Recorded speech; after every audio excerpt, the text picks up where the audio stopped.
명절에 할 거 없어서 틀어둔 레이디 두아. 거짓은 아름다운 저녁 노을처럼 모든 것을 멋지게 보이게 합니다. 다만 들키기 전까지. 초반에 제가 느낀 점은 분명 나쁘지 않은데? 볼만하다 수준이었습니다. 하지만 다 보고 난 뒤에는 꽤 잘 만들었는데? 로 바뀌었고 생각을 곱씹을수록 안나 애나 만들기를 뛰어넘는 명작인데? 라는 생각으로 바뀌었죠. 성함이 어떻게 되시죠? 사라킴이요. 오늘은 리뷰할 생각이 전혀 없었지만 볼수록 괜찮고 잘 만든 드라마 넷플릭스 1위 레이디 두아에 대해 하나하나 씹고 뜯고 즐겨보도록 하겠습니다. 근데요 형사님, 아직 다 말씀드린 건 아니라서요.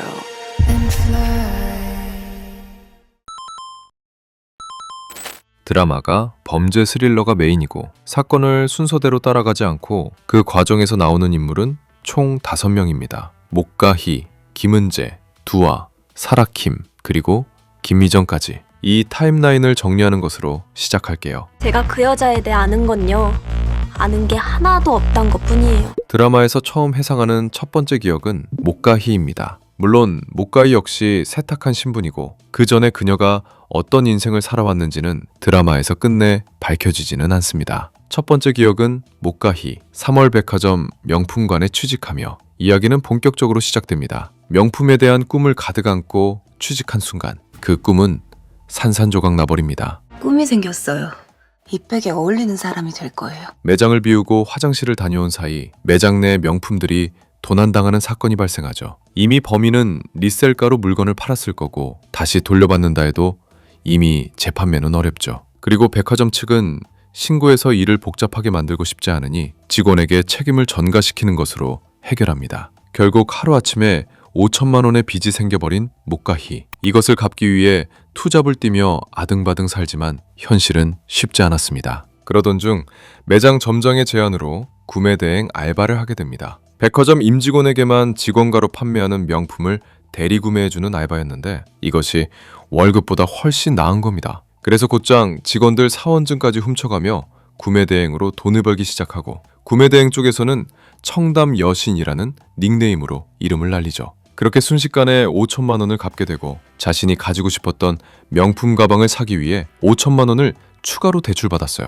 그런데 구매 대행 수법을 눈치챈 백화점이 1인 구매 제한을 걸어버리며 또다시 앞길이 막막해지죠. 구매 대행이 막히자 대출받았던 빚은 눈덩이처럼 쌓이고 이자를 갚으라는 명목으로 목가희는 다나나 캐피탈로부터 강제로 추가 대출까지 받게 되었죠. 여기서 그치지 않고 사채업자들은 매장까지 찾아와 행패를 부립니다. 결국 목가희는 매장이 아닌 창고일로 내쫓깁니다. 여기서 억울함과 분노가 섞여 일을 하다 커터칼로 명품백을 훼손시키고 말죠. 멘탈이 제대로 나간 목가희는 매장에 깽판을 쳐놓고 디올 매장에서 가지고 싶던 백까지 훔칩니다. 그리고 이미 청담 여신으로 구매 대행 입금을 받은 게 있었는데 구매 제한으로 물건을 구할 수 없게 되니까 5억의 먹튀 사건까지 발생해버립니다. 이런 악재 속에서 깔끔하게 죽기로 결심한 목가희는 받은 5억을 전부 현금으로 챙기고 부자 행세를 해보기로 하죠. 5억을 현금으로 가득 채운 캐리어를 들고 다니며 에르메스 매장으로 향한 목가희. 자신이 만진 모든 물건을 한 번에 현금으로 구매해버립니다. 그리고 이때 에르메스 매장 직원이었던 우효은은 목가희한테 멤버십 가입을 권하고 목가희는 매장에서 본 한 잡지의 이름 사라를 사용해 사라킴이라는 이름으로 멤버십을 가입하죠. 성함이 어떻게 되시죠? 사라킴이요. 그리고 그 잡지를 보고 있던 사람은 정여진이었고 그녀는 녹스라는 화장품 회사의 대표였죠. 이때 정여진의 눈에 사라킴이라는 인물이 제대로 각인되었습니다. 어쨌든 하루 종일 열심히 돈을 쓰고 다닌 목가희는 곧장 저수지에서 투신해버리죠. 그렇게 물에 가라앉던 와중 디올 가방에 붙어있는 파츠가 떨어지며 디올이 두아로 바뀌어 보이는 순간을 맞이합니다. 두아라는 글자를 본 목가희는 물 밖으로 헤엄쳐 나와 카페에 올렸던 글을 100년 전통 유럽 왕실 명품 브랜드 두아백을 구입했습니다. 로 수정합니다. 그런데 수정 직전 두아라는 글자를 부두아로 변경하죠. 그리고 청담 여신 5억 원 먹튀 사건은 피의자 사망으로 종결됩니다. 유서와 그녀가 든 백은 나왔지만 시신을 찾지 못했죠. 그리고 사업 자금을 모으며 또 한 번의 신분 세탁을 위해 화류계로 향한 그녀는 이곳에서는 두아라는 이름으로 일을 시작합니다. 화류계에서 돈을 모으던 와중 어느 날 한 진상 고객을 만나게 됩니다. 부두와? 시작은 허풍일지라도 끝은 아니라는 거지. 모두가 그를 무서워해 방을 나가지만 끝까지 방에 남아있던 두아는 그에게 이렇게 말하죠. 마감 시간이 끝나서요. 계산은 하셔야 될 것 같아서. 그리고 두아는 천천히 그의 사연에 접근하기 시작하고 그 남성이 사실 신장 이식을 받지 않으면 죽게 되는데 주변 사람들이 다 이식을 거부해 삶을 포기한 상태라는 사연을 듣게 되죠. 곧장 자신이 이식해 줄 테니 5억을 달라고 말하는 두아. 사실 두아는 그의 지갑에서 명함을 받고 홍성신, 그가 다나나 캐피탈의 대표라는 사실을 알고 목가이 시절에 복수를 하기로 결심했습니다. 그렇게 신장 이식이라는 목적으로 김은재라는 새로운 신분을 받으며 그와 가짜 결혼을 하며 백화점에 들락날락하며 부잣집 사모님으로 눈도장을 찍고 상류층 사람들을 만나며 사업을 구상하기 시작합니다. 그러던 중 한 호스트바에서 지원을 만나죠. 지원은 분명 은재에게 공사치기 위해 접근했지만 점점 그녀에게 사랑에 빠집니다. 은재와 성신이 계약 결혼을 한 줄도 모르고 그녀의 팔에 있던 수많은 주사 자국을 보고 오해한 지원은 악독한 사채업자인 그녀의 남편을 죽여주기로 결심하죠. 그런데 은재가 지원의 칼에 대신 찔리고 그에게는 도망가 라고 속삭입니다. 그리고 여기서 성신이 은재에게 감동을 받았죠. 분명 위장 결혼이기에 신장 이식을 받으면 5억만 받고 재산 분할 없이 갈라서기로 했지만 그날 이후 성신은 모든 재산을 은재에게 상속한다는 유언장을 남깁니다. 이후 이식 수술을 하루 앞둔 시점, 은재는 계약을 어기고 도망을 가버립니다. 하지만 얼마 가지 않아 사채업자 직원들에게 잡히죠. 그런데 성신은 그녀를 용서하고 순순히 풀어줍니다. 그것에 감동한 것인지 은재는 병원으로 돌아가 신장 이식을 해줍니다. 이후 5억을 받고 계약이 종료될 테지만 은재는 5억이 아닌 성신의 집에 있던 5억짜리 소나무를 잘라가 버립니다. 사실 그 소나무는 성신의 친구가 그에게 큰 돈을 빌렸고 빚은 친구가 죽은 후에도 아들까지 나서서 갚아야 할 정도로 커진 상태였죠. 그런데 그 아들은 죽은 아버지 선산에 있는 소나무를 가져왔고 성신은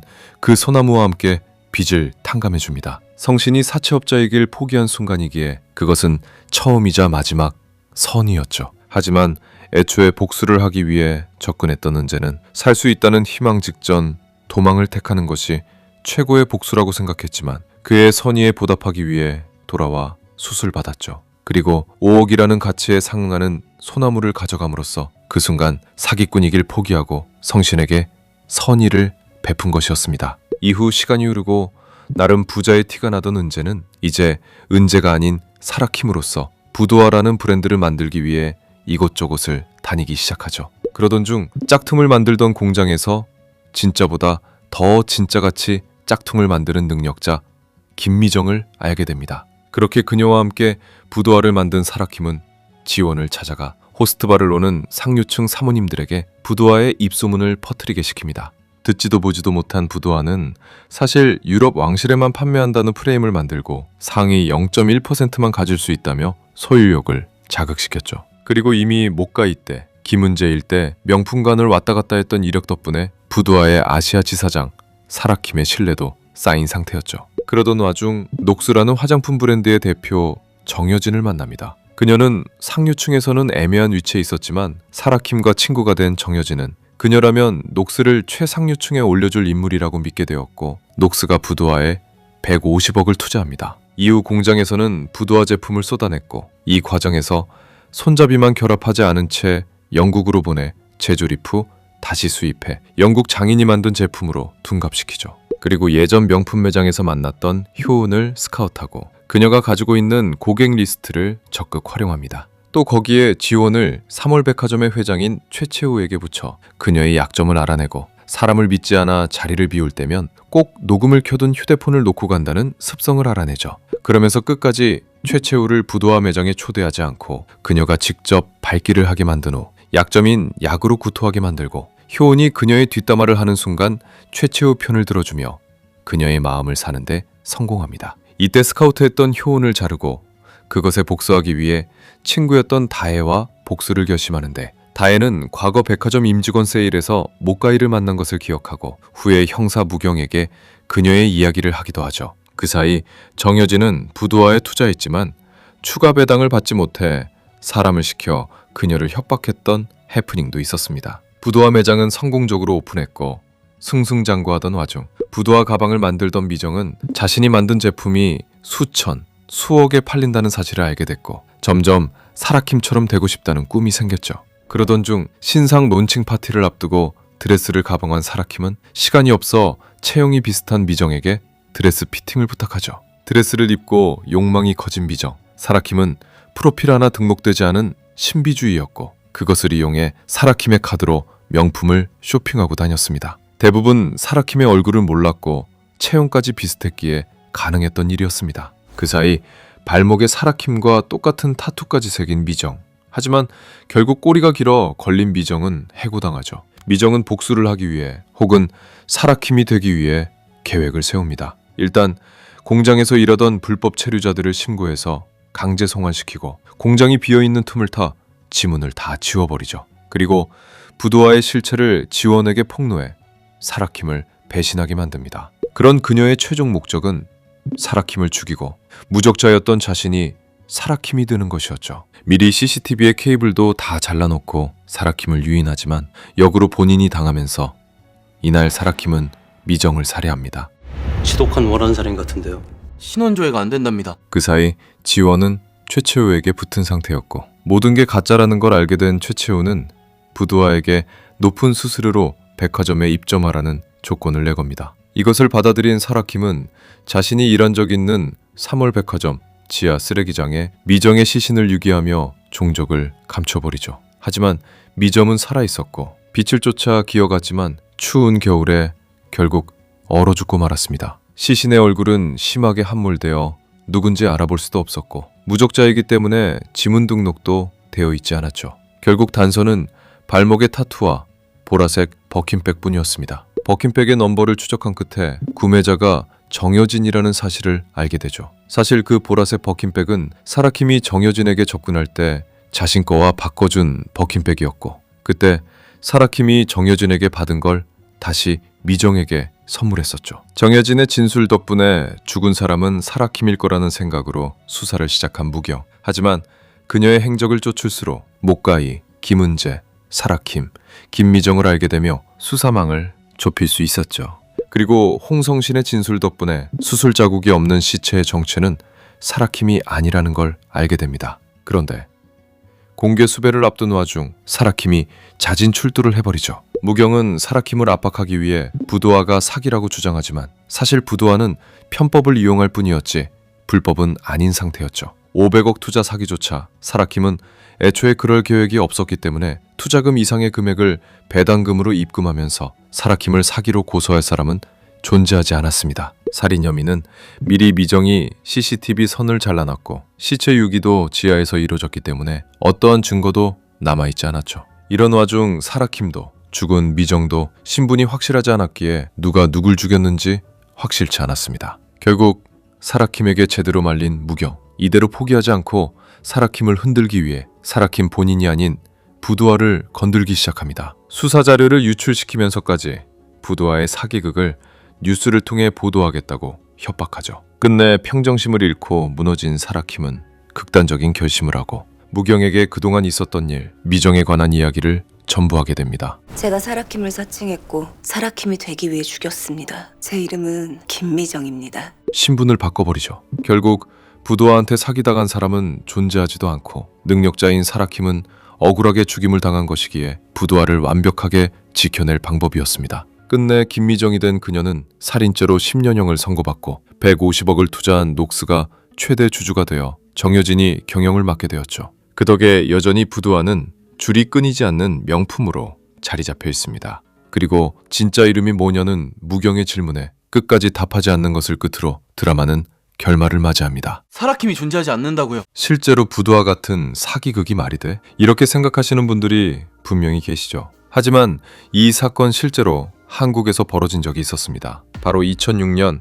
대한민국을 뒤집은 실제 사건, 빈센트 앤 코입니다. 당시 사기꾼 이모 씨는 경기도 시흥의 공장에서 중국산과 국산 부품을 섞어 원가 10만 원짜리 시계를 만들었습니다. 이후 일부 조립만을 남겨둔 상태로 스위스로 보내 마저 조립을 끝낸 후 역수입하는 수법을 사용해서 수입 신고 필증까지 완벽하게 받아냈죠. 이후 유럽 왕실 1%만 쓰는 스위스 명품이라는 입소문을 내고 수많은 톱스타에게 무상으로 시계를 협찬 후 청담동 한복판에 매장을 내놓습니다. 이후 톱스타들을 런칭 파티에 불러 언론에 이름을 타게 했죠. 그리고 드라마 속 사라킴의 대사인 신용이 쌓여서 신뢰가 되고 신뢰가 커지면 신앙이 됩니다라는 말이 그대로 적용되듯 고객을 가려받는 명품이라는 인식을 만들고 영국 왕실, 그것도 상위 1%만 차는 브랜드이기 때문에 강남의 수많은 상류층은 의심 없이 시계를 구매했죠. 메이든 스위스 박아서 원가 10만 원짜리를 800만 원, 1000만 원에 팔다 걸렸어요.